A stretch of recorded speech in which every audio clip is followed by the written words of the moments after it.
మనము మన క్లాస్లో జర్నల్ ఎంట్రీస్ ఏ విధంగా రాయాలి, జర్నల్ ఎంట్రీస్ రాసిన తర్వాత నెక్స్ట్ దాన్ని లెడ్జర్ పోస్టింగ్ ఏ విధంగా చేయాలి అనే కాన్సెప్ట్ గురించి మనం ఈరోజు క్లాస్లో డిస్కస్ చేసుకుందాం. ఫస్ట్ జర్నల్ ఎంట్రీస్ రాయడానికంటే ముందు ఫస్ట్ బిజినెస్ ట్రాన్సాక్షన్స్ అంటే ఏమి అనేది మీ క్లాస్లో చెప్పాను. బిజినెస్ ట్రాన్సాక్షన్స్ అంటే వ్యాపారంలో ఏ కార్యకలాపం జరిగినా ఆ కార్యకలాపాలన్నింటినీ ఒక క్రమ పద్ధతిలో రాయడాన్నే బిజినెస్ ట్రాన్సాక్షన్స్ అని, వ్యాపార లావాదేవీలు లేదా బిజినెస్ ట్రాన్సాక్షన్స్ అని అంటాం. ఫస్ట్ బిజినెస్ ట్రాన్సాక్షన్స్ తర్వాత ఆ బిజినెస్ ట్రాన్సాక్షన్స్ అన్ని వరుస క్రమంలో రాసుకున్న తర్వాత నెక్స్ట్ స్టేజే జర్నల్ ఎంట్రీస్. జర్నల్ ఎంట్రీస్ ముందు రాసుకునే ముందు మనం ముఖ్యంగా తెలుసుకోవాల్సింది ఏమి అంటే, మనకి ప్రతి బిజినెస్ ట్రాన్సాక్షన్ లో రెండు అంశాలు ఉంటాయి. ఒకటి డెబిట్ అంశము, రెండవది క్రెడిట్ అంశము. డెబిట్ అంశాన్ని డెటార్ అని లేదా డెబిట్ అని అంటారు. క్రెడిట్ అంశాన్ని క్రెడిట్ 2 తో స్టార్ట్ చేస్తాం అన్నమాట. ఆ విధంగా మనము జర్నల్ ఎంట్రీస్ లో మనం రాసుకుంటాం. ఈ జర్నల్ ఎంట్రీస్ రాసిన తర్వాత జర్నల్ ఎంట్రీస్ రాసేటప్పుడు ముఖ్యంగా మీరు గమనించాల్సింది ఏమి అంటే, మనకి ఖాతా సూత్రాలు ఏవైతే ఉన్నాయో ఖాతా సూత్రాల ఆధారంగా జర్నల్ ఎంట్రీస్ ని మనం నమోదు చేయాలి. అంటే మనకు 3 ఖాతాలు ఉన్నాయి. ఒకటి personal account, nominal account, real account. దానికి సంబంధించిన గోల్డెన్ రూల్స్ అనేవి మీకు ఆల్రెడీ చెప్పాను. దాని ప్రకారం ఒక్కొక్క ట్రాన్సాక్షన్ లో ఒకటి డెబిట్ అంశం ఉంటుంది, క్రెడిట్ అంశం ఉంటుంది. కాబట్టి డెబిట్ అంశాన్ని ఈ విధంగా cash account debtor to capital account అని రాయాలి. ఎందుకు అంటే ఏ ట్రాన్సాక్షన్ అయినా కూడా మనం ఫాలో అయ్యేది డబుల్ ఎంట్రీ సిస్టమ్. మన అకౌంట్స్ లో ఫాలో అయ్యే సిస్టమ్ ఏదంటే డబుల్ ఎంట్రీ సిస్టమ్. ఈ విధంగా జర్నల్ ఎంట్రీ ట్రాన్సాక్షన్స్ రాసిన తర్వాత నెక్స్ట్ మనం లెడ్జర్ పోస్టింగ్ పోవాలి. లెడ్జర్స్ ప్రిపరేషన్ చేయాలి అంటే ఫస్ట్ మనకి జర్నల్ ఎంట్రీస్ లో ఎన్ని ఖాతాలు ఉన్నాయి, ఒక ఖాతా ఒక్కసారి మాత్రమే, ఒక ట్రాన్సాక్షన్ ఒక అకౌంట్ మాత్రమే క్రియేట్ చేయాలి. ఫర్ ఎగ్జాంపుల్ ఇక్కడ క్యాష్ అకౌంట్ ఉంది, ఇక్కడ క్యాపిటల్ అకౌంట్ ఉంది, ఇక్కడ పర్చేజ్ అకౌంట్ ఉంది, మళ్ళీ క్యాష్ అకౌంట్ ఉంది. మళ్ళీ క్యాష్ అకౌంట్ వచ్చినా కూడా క్యాష్ అకౌంట్ ఒకసారి ప్రిపేర్ చేసిన తర్వాత మళ్ళీ తిరిగి ప్రిపేర్ చేయకూడదు. ఈ పాయింట్ మీరు గుర్తుపెట్టుకోవాలి. కాబట్టి నెక్స్ట్ వచ్చేసి బ్యాంక్ అకౌంట్, తర్వాత క్యాష్ అకౌంట్, తర్వాత advertisement account, cash, purchases, Ramana, drawings, cash, rent, bank. ఇట్లా ఇవన్నీ కూడా మనకు ఒక్కొక్క ట్రాన్సాక్షన్స్ లో 2 అకౌంట్స్ ఉంటాయన్నమాట. ఆ 2 అకౌంట్స్ రిపీటెడ్ గా మళ్ళీ రాయకోకుండా ఒక్కసారి మాత్రమే వచ్చే అకౌంట్లని మనం ప్రిపేర్ చేయాలి. చూడండి, ఫర్ ఎగ్జాంపుల్ ఇది cash account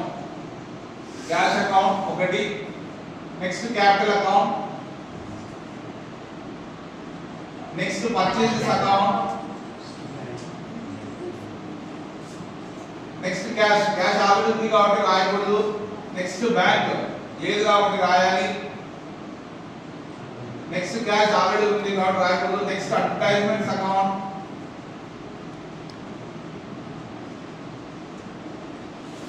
next cash already ఉంది కాబట్టి రాయకూడదు. నెక్స్ట్ పర్చేస్ అకౌంట్ ఆల్రెడీ ఉంది కాబట్టి రాయకూడదు.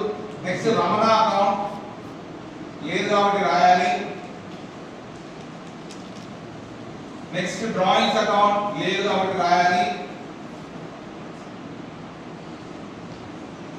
నెక్స్ట్ క్యాష్ అకౌంట్ ఆల్రెడీ ఉంది రాయకూడదు. రెంట్ అకౌంట్ లేదు కాబట్టి రాయాలి.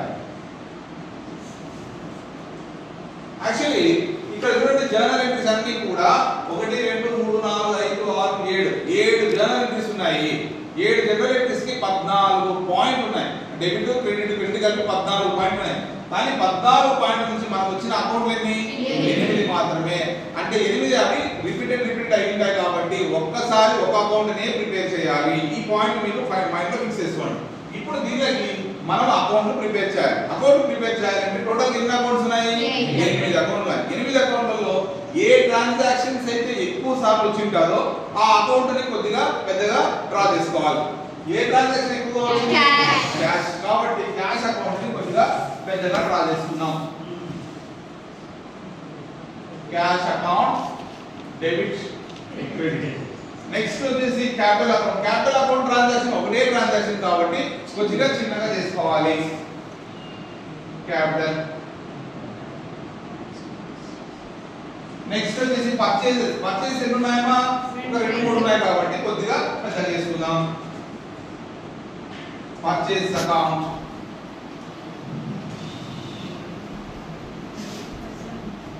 నెక్స్ట్ బ్యాంక్ అకౌంట్ చిన్నదే, అడ్వర్టైజ్మెంట్ చిన్నదే, రమణ చిన్నదే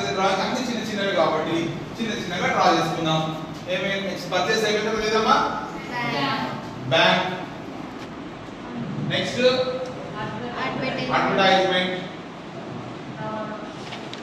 నెక్స్ట్ రమణ. Last drawings.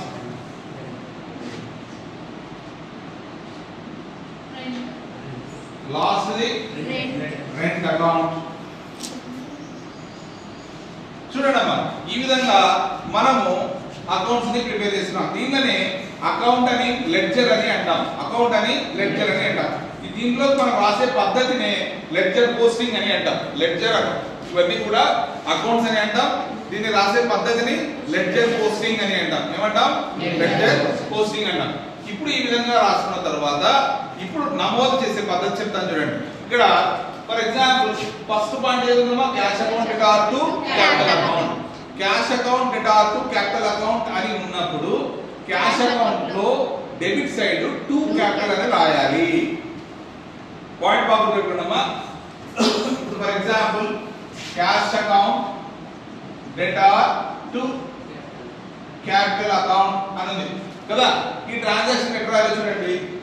ఈ ఖాతాలో దీన్ని, దీని ఖాతాలో దీన్ని రాయాలి. ఇది ఒక పాయింట్. అంటే ఈ ఖాతాలో దీన్ని ఆపోజిట్ లో రాయాలి, ఈ ఖాతాలో దీన్ని ఆపోజిట్ లో రాయాలి. ఎలా అంటే చూడండి, క్యాష్ అకౌంట్ ఇది, ఇది క్యాష్ అకౌంట్ లో క్యాపిటల్ అని రాయాలి, క్యాపిటల్ అకౌంట్ లో క్యాష్. ఈ పాయింట్ అన్న గుర్తుపెట్టుకోండి. లేదా ఇంకా గుడ్డిగా సార్ ఈజీగా చెప్పండి సార్ అంటే ఫస్ట్ ఏం అకౌంట్ ఉందమ్మా? కింద ఏముందమ్మా? ఫస్ట్ క్యాష్ అకౌంట్ లో క్యాష్ అకౌంట్ లోకి పో. క్యాష్ అకౌంట్ ఉంది కదా, క్యాష్ అకౌంట్ లోకి పో. నెక్స్ట్ ఏముందా మేడం? To capital. టూ అన్ని డెబిట్ సైడ్ రాయండి, డెబిట్ ఉండేవన్నీ క్రెడిట్ సైడ్ రాయండి. ఆపోజిట్ అన్నాను, ఆపోజిట్ అన్నాను కాబట్టి టూ క్యాపిటల్ అమౌంట్. ఎంత అమౌంట్? 3 lakhs. క్యాపిటల్ అమౌంట్ ఎంత? 3 lakhs. అయిపోయింది కదా. ఇప్పుడు క్యాపిటల్ అకౌంట్ లో ఇప్పుడు ఏం చెప్పాను? క్యాష్ అకౌంట్ లో క్యాపిటల్ రాసేసినానా? ఇప్పుడు సేమ్ ఇట్లే క్యాపిటల్ లో డెబిట్ బై అంటే క్యాపిటల్ లో by Cash account. By cash account. అయిపోయామా? అయిపోయింది. ఇప్పుడు ఈజీగా అర్థమైంది కదమ్మా? చెప్తారు బాగా జాగ్రత్తగా విను. క్యాష్ లో క్యాపిటల్ రాయాలి, క్యాపిటల్ లో క్యాష్ రాయాలి. ఇప్పుడు నెక్స్ట్ ఏముందమ్మా? Purchase account debtor to cash account. Purchase account debtor to cash ఉంది కదా, ఇట్లా ఉంది. Purchase account debtor to cash. ఇప్పుడు చూడండి, పర్చేసెస్ ఫస్ట్ పర్చేసెస్ పోదాం. పర్చేసెస్ లో ఏం రాసాము? అదమ్మా పర్చేసెస్ లో టు క్యాష్. అమౌంట్ ఎంతమ్మా? 20,000 sir. 20,000. ఎంత? 20,000. అయిపోయింది. అయిపోయింది కదా.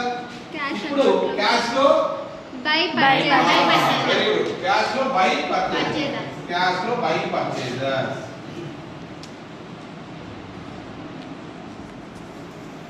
అయిపోయింది. అయిపోయింది. Simple. Next bank account debtor to cash. ఇప్పుడు మీరే చెప్పండి. ఇప్పుడు చూడండి ఈ విధంగా ఉందమ్మా. Bank account debtor to cash account. Bank account లో by to cash account అన్నారు. ఇప్పుడు బ్యాంక్ లో పోదామా క్యాష్ లో పోదామా? Bank account sir. బ్యాంక్ లో పోయి To cash account. బ్యాంక్ లో పోయి టు క్యాష్ అని రాసేద్దాం. ఎంత? 2,500 sir. Very good. 2,500. ఈ పాయింట్ అయిపోయింది. Cash account లో by cash. By bank account. Cash లో by bank. Right. Very good. అయిపోయింది. నెక్స్ట్ నెక్స్ట్ అమ్మా Advertisement. Advertisement account data to cash. Advertisement account లో పోవాలా క్యాష్ లో పోవాలా? Advertisement account. Advertisement లో పోయి To cash account. రైట్ రాసనా మరి? రాయండి sir. To cash. ఎంతమ్మా? 500 sir. నెక్స్ట్ అడుగుకోవాలమ్మా. Cash account sir. క్యాష్ లో పోయి By advertisement account. By advertisement ఎంతమ్మా? 500 sir. 500 500 sir. రైట్. నెక్స్ట్ చూడండమ్మా. పర్చేస్ నెక్స్ట్ చూడండి. Purchase account debtor to Ramana account first purchase account purchase పోయి అడిపోలా ఏమైనా రమణ పర్చేస్ టు రమణ రమణ ఎంతమ్మా 15,000 సార్ 15,000. ఆ నెక్స్ట్ అడిపోలా రమణ రమణలో పోయి ఏమైనా by cash account right. Process నా ఎంతమ్మా అమౌంట్ 15,000 వెరీ గుడ్. అయిపోయింది. Next point drawing account drawings data to cash account అవి ఎక్కడ పోలే డ్రాయింగ్స్ అకౌంట్ లో డ్రాయింగ్స్ లో పోవాలా ఏమని రాయాలా to cash account very good. Drawings లో పోయినాను టు క్యాష్ అని రాసినాను. అమౌంట్ ఎంతమ్మా 5,000 sir right. Very good. Next cash account by drawing account drawings ఎంతమ్మా 500 5,000 అంటారు 500 అంటారు 5,000 సార్ రైట్. అయిపోయింది. Next last one rent account అందరూ మీరు చెప్పండి. Rent account debtor to bank account చెప్పండి. ఫస్ట్ ఏ అకౌంట్ లో పోవాలి రెంట్ అకౌంట్ రెంట్ అకౌంట్ లో పోవాలి. ఏమని రాయాలి to bank account to bank account రాయాలి. లెఫ్ట్ సైడ్ రాయాలి డెబిట్ సైడ్ టు బ్యాంక్ ఎంత అమౌంట్ 600 సార్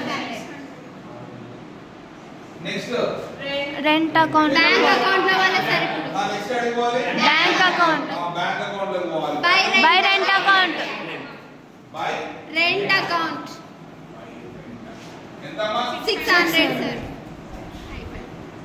అయిపోయినా అయిపోయింది సార్ అందరికి అర్థమైంది కదా ఈజీగా అర్థమైంది కదా. వాళ్ళు చేయాలా పాయింట్స్ అనేది సింపుల్ అమ్మా. పైన డెబిట్ లో ఉండే దాని అకౌంట్ పోయి క్రెడిట్ లో ఉండే అంశాన్ని డెబిట్ వైపున రాయాలి. ఈ పాయింట్ గుర్తుపెట్టుకోండి. సేమ్ జర్నల్ ఎంట్రీలో క్రెడిట్ లో ఉన్న అంశాన్ని మళ్ళీ ఖాతాలోకి పోయేసిన తర్వాత దానికి తగ్గట్టుగా క్రెడిట్ డెబిట్ అంశాన్ని గమనించి రాయాలి. ఈ పాయింట్ గుర్తుపెట్టుకోండి. ఇది రాసేసిన తర్వాత నెక్స్ట్ నే నిల్వ తేల్చే విధానము అని అంటారు. నిల్వ తేల్చే విధానం. నిల్వ తేల్చే విధానం చాలా సింపుల్ అమ్మా. ఫస్ట్ ఒక పాయింట్ పట్టేంత స్థలం వదిలిపెట్టి గీత కొట్టాడు. అన్ని ఖాతాలకు ఆ విధంగా గీత కొట్టుకోవాలి.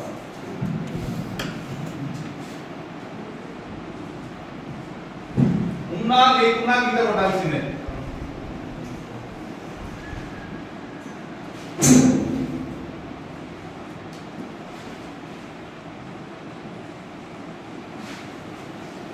ఉన్నా లేకున్నా ప్రతి ఖాతాకి క్లోజింగ్ గీతలు కొట్టాల్సిందే. కొట్టేసిన తర్వాత నెక్స్ట్ చేయాల్సిన పని ఏమంటే ఒక రఫ్ పేజీ ముందర పెట్టుకోండి. పేపర్ గీపర్ తీసుకోండి. ఒక రఫ్ పేజీ ముందర పెట్టుకున్న తర్వాత ఫస్ట్ రెండు వైపులా ఏది ఎక్కువగా ఉన్నాయి, ట్రాన్సాక్షన్స్ ఏది ఎక్కువగా ఉంటే లేదా ఎక్కువ మొత్తాలు దేని వైపున ఉంటే ఆ మొత్తాలని ఫస్ట్ కూడండి. ఫస్ట్ ఈ రెండు వైపులు ఏది ఎక్కువగా ఉంది క్రెడిట్ సైడ్ డెబిట్ వైపు ఎక్కువగా ఉందా క్రెడిట్ వైపు ఎక్కువగా ఉందా? డెబిట్ వైపు ఎక్కువగా ఉంది. 3 లక్షలు 3 lakhs వేయాలి. 3 lakhs అమౌంట్ ని బాగా గుర్తుపెట్టుకోండి. ఈ 3 lakhs అమౌంట్ ని బ్యాలెన్స్ 3 lakhs అమౌంట్ ని పక్కన వేయాలి. డెబిట్ లో ఎక్కువ ఉంటే ఆ డెబిట్ లో ఎక్కువ ఉన్న మొత్తాన్ని క్రెడిట్ టోటల్ అమౌంట్ లో వేయండి. క్రెడిట్ లో ఎక్కువ ఉంటే డెబిట్ లో వేయండి. యాడ ఎక్కువ ఉంటే ఆడ వేసి అవతల రెండు వైపులో వేయాలి. వేసిన తర్వాత ఈ క్రెడిట్ వైపున ఉన్న అన్ని వాటిని కూడండి. రఫ్ లో పక్కకి కూడండి. ఎంత 28,000. ఈ 3 లక్షలు ఏదైతే ఎక్కువ మొత్తం ఉంటుందో ఆ ఎక్కువ మొత్తంలోంచి ఇవన్నీ కూడిన మొత్తాన్ని తీసేయండి. 2,72,000 2,72,000. ఇప్పుడు 2,72,000 ఇక్కడ రాసిస్తే అయిపోతుంది. దీన్ని ఏమంటామంటే బ్యాలెన్స్ క్యారీడ్ డౌన్. ఇప్పుడు రెండు వైపులా కూడా సమానంగా ఉంటాయి. ఖాతా రెండు వైపులా డెబిట్ క్రెడిట్ అంశాల వైపులా రెండు సమానంగా ఉండాలి. సమానంగా ఉండాలి అంటే ఏదైతే తక్కువ ఉంటుందో ఆ తక్కువ మొత్తాన్ని ఎంత తేడా ఉంటుందో ఆ తేడాన్ని ఇక్కడ వేస్తే సమానమైపోతుంది. రైట్. దీన్ని నెల చివరి తేదీన వేయండి. బ్యాలెన్స్ క్యారీ డౌన్ అనే దాన్ని నెల చివరి తేదీ తర్వాత మరుసటి నెల ఏదైతే నెల జనవరిలో ఎండింగ్ అయింది అనుకోండి, ఫిబ్రవరిలో ఎండింగ్ అయింది అనుకోండి, మార్చిలో స్టార్ట్. అలా రాసే నెక్స్ట్ డేట్ లో టు బ్యాలెన్స్ బ్రాట్ డౌన్ 2,72,000 అని రాస్తారు. అర్థమైంది కదమ్మా? మళ్ళీ ఒకసారి చెప్పమంటే చెప్తాను. ఫస్ట్ రెండు వైపులా ఏది ఎక్కువ ఉంటే దాన్ని కూడాలి, రెండు వైపులా ఆ అమౌంట్ని వేయాలి. వేసిన తర్వాత ఎంతైతే తక్కువ ఉంటుందో ఆ తక్కువ మొత్తాన్ని తేడాన్ని ఇక్కడ క్యారీ డౌన్ గా మనం నమోదు చేయాలి. చేసిన తర్వాత దాన్ని మరుసటి నెలకు ట్రాన్స్ఫర్ చేయాలి. ఓకే, పాయింట్ అర్థమైంది? నెక్స్ట్ సేమ్ నెక్స్ట్ అకౌంట్ పోదు. నెక్స్ట్ అకౌంట్ లో రెండింటిలో ఏది ఎక్కువ ఉందమ్మా? క్రెడిట్ సైడ్ క్రెడిట్ సైడ్ ఎక్కువ ఉంది. ఎంత? 3 lakhs. 3 lakhs. దీన్ని ఏం చేయాలా? బ్యాలెన్స్ ఎలా ఇక్కడ పైన ఏం లేదు సార్. ఏమీ లేదు కాబట్టి 2 lakhs క్యారీ డౌన్ పైన రాస్తే క్యారీ డౌన్, కింద రాస్తే బ్రాడ్ డౌన్. దీన్ని కిందికి రాయాలి. బై బ్యాలెన్స్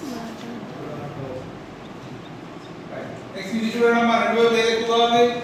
డెబిట్ సైడ్ ఎంత? 5,000. 5,000. దీన్ని ఏం చేయాలి? బ్యాలెన్స్ క్రెడిట్ సైడ్ వేయాలి. నెక్స్ట్ బై బ్యాలెన్స్ ఇద్దరు సైడ్ రాస్తే బై తోనే స్టార్ట్ చేయాలి. By balance carry down. Same దీన్ని మళ్ళీ ఇక్కడ ఇవ్వాలి. Right? To balance brought down. చూడమ్మా, బ్యాంక్ ఏది ఎక్కువగా ఉంది? Debit side 2,500. తీసేస్తే ఎంత? 100. 100. ఏం రాయాలి? By carry down. చెప్పాలమ్మా. By balance carry down. Right, very good. ఇప్పుడు దీనికి రెండింటిలో ఏది ఎక్కువ ఉంది? ఏం చేయాలి? దీన్ని 5,000 క్రెడిట్ సైడ్ రాయాలి. రాసిన తర్వాత ఏం చేయాలి? By balance carry down. Balance మళ్ళీ దీన్ని ఇక్కడ నెక్స్ట్ ఇది రమణ రెండు ఏది ఎక్కువగా ఉంది? క్రెడిట్ సైడ్ డెబిట్ చెప్పాలి. డెబిట్ డెబిట్ సైడ్ రాయాలి. ఇక్కడ డెబిట్ వైపు ఏం రాయాలి? To cash carry down. Carry down. ఎంత రాయాలి? ఈ అమౌంట్ మళ్ళీ బ్రాడ్ డౌన్ చేయాలి. నెక్స్ట్ ఈ విధంగా ప్రాసెస్ అనేది ఉంటుంది. అర్థమైంది కదమ్మా? ఈ విధంగా మనము ఎంట్రీస్ అండ్ పోస్టింగ్స్ అనేది చేసుకోవాలి. పోస్టింగ్స్ చాలా లెడ్జర్ పోస్టింగ్స్ అనేది చాలా ఈజీ. మీకు కొద్దిగా కాన్సన్ట్రేషన్ గా వినండి, రాసుకోండి. రైట్? ఇది అర్థమైందా? రాసుకోండి.